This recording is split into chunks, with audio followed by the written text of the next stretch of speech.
Bonjour ladies and gentlemen et nouveaux visiteurs sur la chaîne YouTube. Ici Mr Flamingo et re-bienvenue pour une vidéo critique où je suis de retour devant la caméra. Aujourd'hui je vais vous parler du film Le Crime de l'Orient Express réalisé par Kenneth Branagh et mettant également en vedette Kenneth Branagh dans le rôle titre de Hercule Poirot. Le film raconte l'histoire d'Hercule Poirot qui prend l'Orient Express, un train, qui va l'amener vers... Il me semble que le train allait à Londres. Je me rappelle plus, puis je reviens de la représentation de bord de moi, puis la mémoire. À bord du train va se passer un crime, d'où le titre en anglais, Murder on the Orient Express. Le crime, c'est qu'il y a un homme qui va se faire assassiner sauvagement dans sa cabine. Et là, Hercule Poirot, qui voulait prendre des vacances tranquilles, se retrouve à devoir enquêter sur ce crime. Donc, à part Kenneth Branagh, le film est aussi en vedette Josh Gad, Daisy Ridley, Willem Dafoe, Judi Dench, Penelope Cruz, et le reste, je me rappelle plus. Et honnêtement, pour être franc, je m'attendais à mieux. La réalisation n'est pas le problème, le scénario non plus. C'est la façon dont tout a été appliqué. Le déroulement de l'histoire est très bien jusqu'à la fin où là ça devient un peu pour moi fucked up. Sincèrement, j'aurais vraiment espéré mieux, surtout venant de Kenneth Branagh qui a réalisé Thor en 2011 et Cendrillon en 2015. Parce que oui, j'ai vu des morceaux de Cendrillon quand j'étais stagiaire au Cinéplex, ok? J'ai pas vu le film au complet, fait t'es qui pour juger, hein? Plus sincèrement, non. La réalisation était bien, les plans c'était correct, c'était pas juste du contre-champ, du champ contre champ, plutôt c'était plus champ contre champ avec des angles différents de ce que je vois d'habitude. Donc de ce côté-là, c'est correct. Le scénario ça fait une bonne job, le montage était correct, la musique, elle allait bien avec l'ambiance. Le jeu des acteurs, correct. C'est vraiment la fin qui m'a déçu. Je veux dire, désolé, je vais devoir spoiler, ok? Je vais devoir spoiler parce que c'est vraiment pour vous dire à quel point ça m'a déçu. Je n'ai pas lu le livre en passant. J'ai attendu de voir le film avant de commencer le livre. Mais Christy, c'est quoi cette fin-là?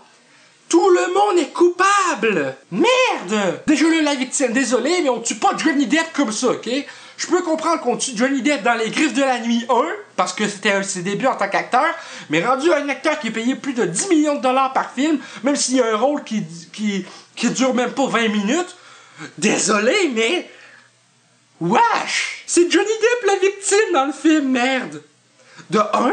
De 2, il a payé au moins 10 millions pour un rôle qui dure même pas 25 minutes dans tout le film. Troisièmement, tous les suspects à bord sont coupables.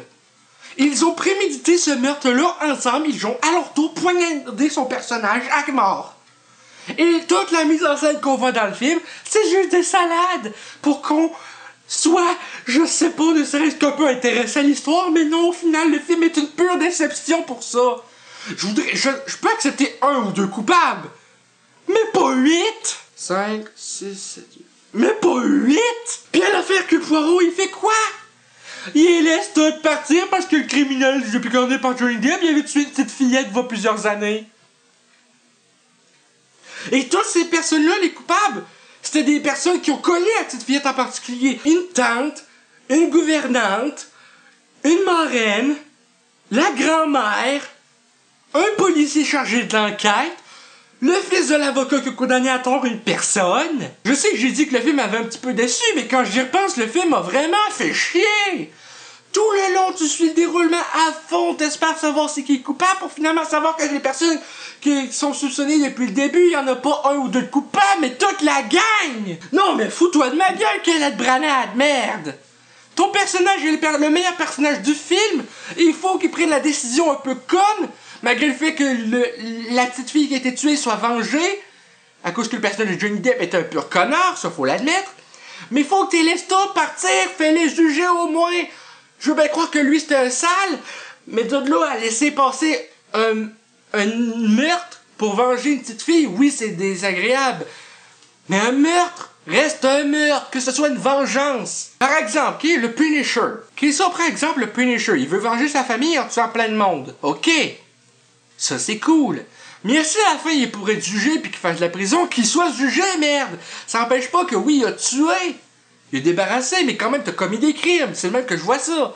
Mais Chrissy, de là, elle les laissait toutes libres à la fin, merde! Sérieusement, pour moi, déception totale. En tout cas, c'était ma critique du film, ou plutôt un chiolage total sur le meurtre de l'Orient Express. J'espère que cette vidéo vous a plu. Si ça vous a déplu, ben je m'en calisse. Laissez un petit like si la vidéo vous a plu. Si ça vous a pas plu, ben décalissez au plus sacrant. Et sur ce, je vous dis à la prochaine pour de prochaines vidéos. Bye bye! Attends une minute, là, t'as spoilé tout le film? Oui, j'ai spoilé, t'as problème avec ça, toi, enculé? Non.